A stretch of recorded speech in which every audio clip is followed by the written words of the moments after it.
Welcome back to Robert Loyale, where I show you the ins and outs of graphic design as it pertains to t-shirts, logos, and GIF animations. And today, I'm going to show you how to build a collection for your apparel company. Now, no matter if you're selling t-shirts, long shirts, shorts, sweatpants, pants, socks, etc., you want to have a theme set in place in order to build. I'm also going to talk to you about the importance of overall messaging and expanding those messages into your collections.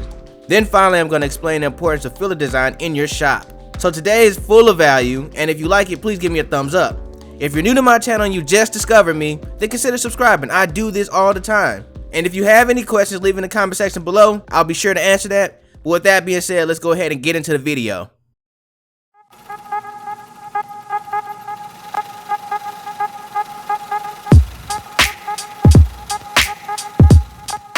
The world we live in today is interesting. Instead of people buying based off the name brand, people buy based off the story and if it's relatable to their own lifestyle. Actually, I'm gonna bet that you have a few shirts in your closet right now that you bought that represents you and your views. And that's what this video is all about. Building a collection is about relating messages and telling stories. And that isn't a new concept for people who are in graphic design. This actually introduces consistency to your brand. But in the world of artists, this tends to fall completely off the map. However, I theorize that if you were to continue to push just a few messages that were branched off the overall message of your company, your apparel company will see more success. People will consider your designs consistent and relatable. Now, an example of this really doesn't exist, and the reason why is because most companies are niche related, which is just one step to the theory. We have to dive deep into the core of that niche and get more tight to create a story. So to do that, we need to connect what the company represents and research how it can be relatable to the consumer, and this bit of research can be done in multiple different ways. The best way is to look through social media. Now, I want to go straight to Instagram, type in a hashtag that is related to my niche, and incorporate it into motivation for my story that I'm trying to boost. Other things you can do is post questions on Facebook and observe the answers. Those answers will provide great motivation for your collection. Also, while we're on the topic of Facebook, you can use the ad manager section of your business page to specifically find out what your audience care about. This can actually help you create relatability in your shop. Doing this much helped me create a story that I can incorporate into my brand. So it's time for you guys to sit back and relax and just kind of listen real quick. It was a simpler time when our nation cared about us. Before money became a problem, before gas prices rose to $3 or more, when a date at the movies was $10 to $15, our voices were heard. Our politicians gave advice. We gelled together. We could sit outside and dream, the American dream, create original visions and become it. We as people were for the people because we were raised by the people in one nation. Never forget humanity. Thank you. I love this story. It was a pretty good one, actually. And if you guys like it as much as I do, go ahead and give me a thumbs up. But with that being said, let's go ahead and continue the discussion. So now that we got our story, what we want to do is take that story and create some mini stories to go along with it.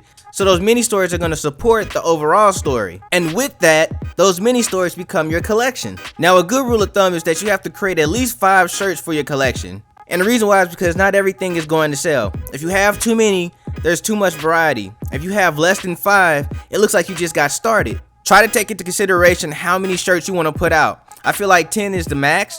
Anything after that, you're burning yourself out creatively. And believe me, as a graphic designer, that's something that you don't want to do, and you have to go places to get yourself motivated again, which can be fun, but it's also time consuming. Now, at this point in time, I feel like I can mention a very powerful quote that a good friend told me. I'm not going to put her name out there, but this is what she told me about doing. The first time you do something, people are just discovering you. The second time, they expect to see you do it again. By the third time, they'll support you for life. With that being said, once you create a collection, continue to boost it. Don't let it die out, and remember, protect your creative rights. And if you're outsourcing your next step for your collection, then definitely look for somebody to produce 10 variations of that one collection. I will hope that this video defines what you need in a graphic designer. Now I'm gonna go ahead and put our collection together. Now the launch collection for aesthetic is gonna be called For the People. And this is based off the story that I created. In the collection, I want to convey statements made by our presidents, current and past, throughout the year.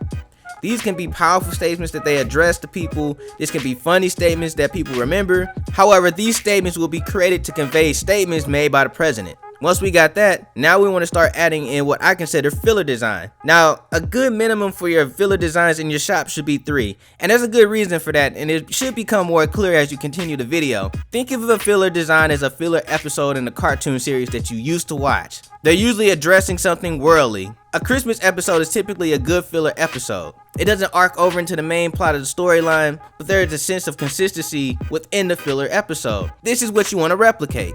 So the best way to do this is to research holidays that your audience appreciates, then choose the ones that work best for your company values. Maybe you'll get 3 holidays, maybe you won't, but that's not a problem because these are just filler designs. Remember that. These filler designs actually open opportunities for sponsorships and collaborations. Taking these series will not only create brand recognition, you will be, once again, relatable to your audience eye. And my last comment goes towards the idea that you need to be able to market and advertise your designs. And that's where 95% of new businesses fall off at. But if you have been following my guide so far, you'll succeed in this area. So next week we'll be talking about marketing and advertising for your apparel company, which is amazing on its own. However, if you like this video, give it a thumbs up, and if you have any questions, leave it in the comment section below. If you're new to my channel and you just discovered me, then go ahead and subscribe. I actually want to invite you to check out the rest of my channel and see all my videos. I provide value almost all the time. And with that being said, you guys, I'm going to go ahead and close this out. So stay amazing, stay creative, but above all else, stay awesome.